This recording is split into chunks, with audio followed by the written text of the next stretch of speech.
Hello and welcome.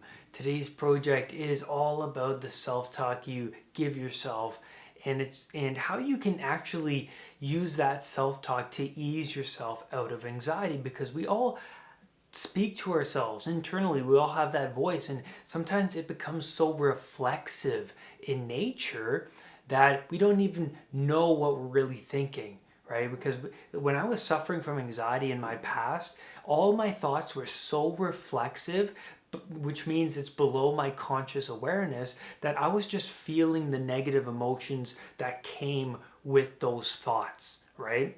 And so you'd be going throughout your day and you'd be feeling all the negative emotions, the symptoms, anxious, you're feeling down. But then those emotions were caused by the self-talk you were providing yourself. And so we get up to 70,000 thoughts a day. That's around 1.2 seconds that we get a thought, right? And anxiety sufferers, they wake up immediately dreading the day. They wake up and they're checking in on their bodies, they're checking in on how they're feeling, and then all of a sudden they get all those what if thinkings. What if I get panic attack at work? How am I going to even go to work? What if I show up late? What if that family get together I have to leave because I'm feeling anxious? All of these negative things bombard the person and me when I suffered from anxiety. And so I would immediately dread the day, because the mornings would be the worst, because our minds are so susceptible, because there's no really our minds are vulnerable right in the morning, because there's no real guard blocking and rejecting the thoughts that really aren't going to serve you. Anxiety sufferers become so reactive to all of those thoughts, and then they feel the emotions, and then by the time it's 10 a.m. they're already emotionally drained, right? They're emotionally drained, and they don't even know how they're going to get through the day.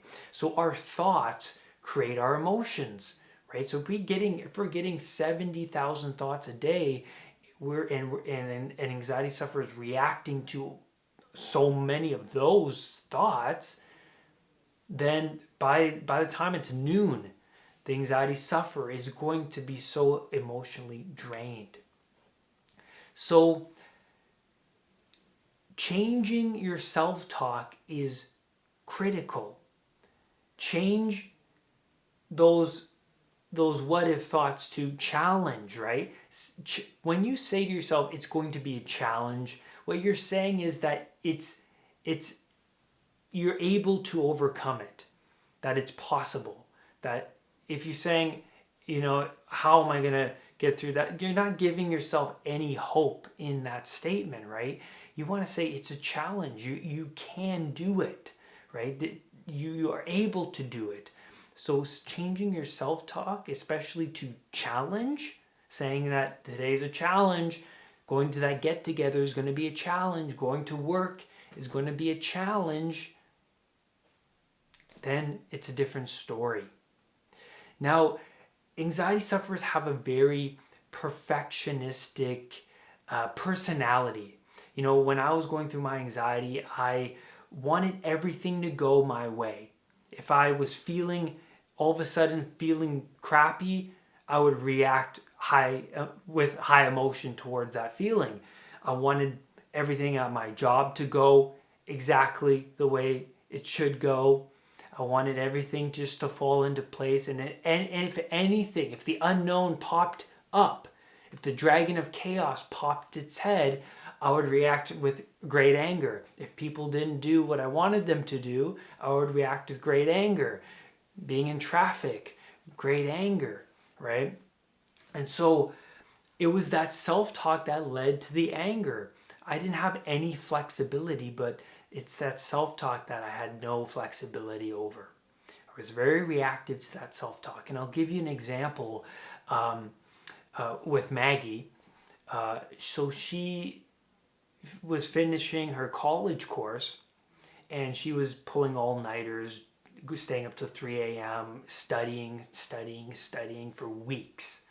And then by the time she got to the end, She told me, Brad, I'm so anxious, and she was really beating herself up. I feel bad, I never usually feel this way. I never really feel anxious. I never feel lightheaded and dizzy and shaking and things like that. And I told her, well, stop beating yourself up.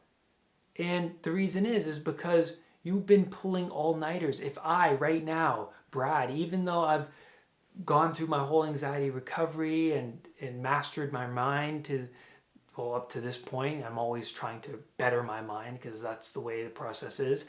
But anyways, if I was to right now not get any sleep for days, what would happen? I would get panic attacks. It's inevitable. My mind would become weak. So I told Maggie, your mind has just become weak. Your body needs sleep. Stop beating yourself up. You're feeling anxious. You're feeling all of these bodily symptoms because you're not getting enough sleep. And I was providing that rational voice for her because her mind was weak, right? It was fatigued, right? She needs that sleep. And it's become so vulnerable to all that outside information, all of her sensations. Her body was telling her something, right? With those sensations, it was saying, get some sleep.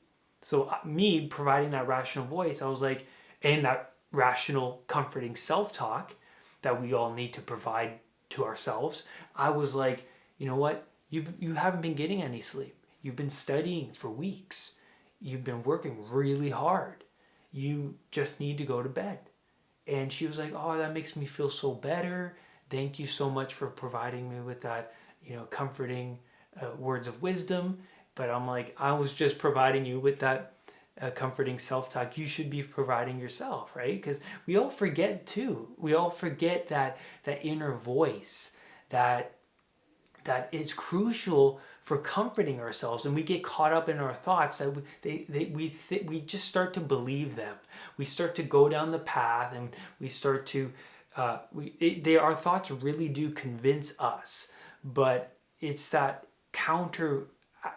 voice that counteracts these negative thoughts, these irrational thoughts. So it's about really, recovery is about giving you the tools internally to comfort yourself in times of distress, right? It's like, oh, well, I haven't been getting sleep. That's why I feel this way, right? And that's comforting. You're giving yourself some rational explanations to why you're not feeling the way you should be feeling. Like even now, like on a strict diet, if I eat something that that makes me feel emotionally or like just tired, even instead of beating myself up, I would just rationalize and be like, okay, well, I ate that thing earlier and probably didn't agree with me, so that's why I feel this way.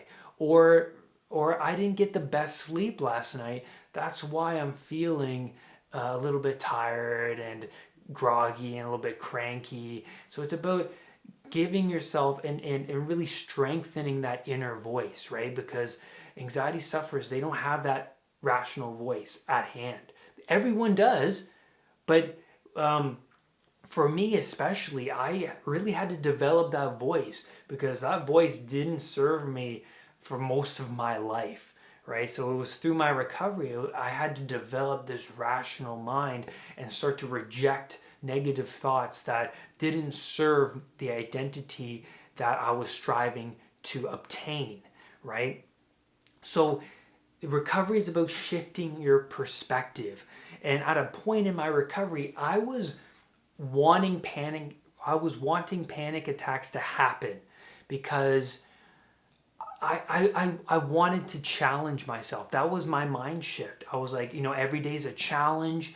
Every day is an opportunity to grow and face my worst fears. And so now I was at a point where I was like, I want a panic attack to happen because I love challenging myself. And then once I started to adopt that kind of mentality, panic attacks hardly came around. because when you really want like that thing to happen, especially panic attacks, it's not going to happen, right? And so journaling is a great way to really get yourself to think rationally and to think from and look at things from a different perspective, because when you journal, writing is thinking. So when you write down things like, oh, I want to, what you want in your life. So write a list of things that you want, because when you start to write things that you want, you're going to manifest those things, right? And so writing down what you want, or also writing all the negative things that come to your mind onto paper, it helps you look at those thoughts from a different perspective. Really, really powerful. That's why I always talk about journaling, and why journaling is such an important tool in anxiety recovery. When you look at your negative thoughts out down on paper, it's a shift in perspective. But also when you write down things that you want, your unconscious is gonna manifest the things that you want, right? That's the law of attraction, essentially. So I hope this video has helped you to recognize the self-talk, but also has given you the tools, right, to tackle that self-talk, to journal, right, and change your thoughts when you wake up in the morning to today's a challenge, right? But also shifting your what if thinking. Maybe instead of saying, what if I get a panic attack at work? What if at the get together I feel anxious and I have social anxiety, things like that. Shift your what if to what if I don't get anxiety at that get together? What if I'm just tired today and that's why I feel anxious? What if what if I don't have a panic attack today? What if my symptoms and these body zaps and body pains are a sign of anxiety? That's a totally different way of perceiving it. You can tell, like, when you think those things or when you say them out loud, you feel a shift in emotions. The emotions aren't so negative anymore, right? You're giving yourself space. You're giving yourself some comfort, right? So I hope this video has helped you. And lastly, remember, do not let anxiety define who you are. I will see you on the next video. Bye for now. Remember to hit that subscribe button and that bell so that whenever a new video of mine appears, you will be the first to know. Namaste.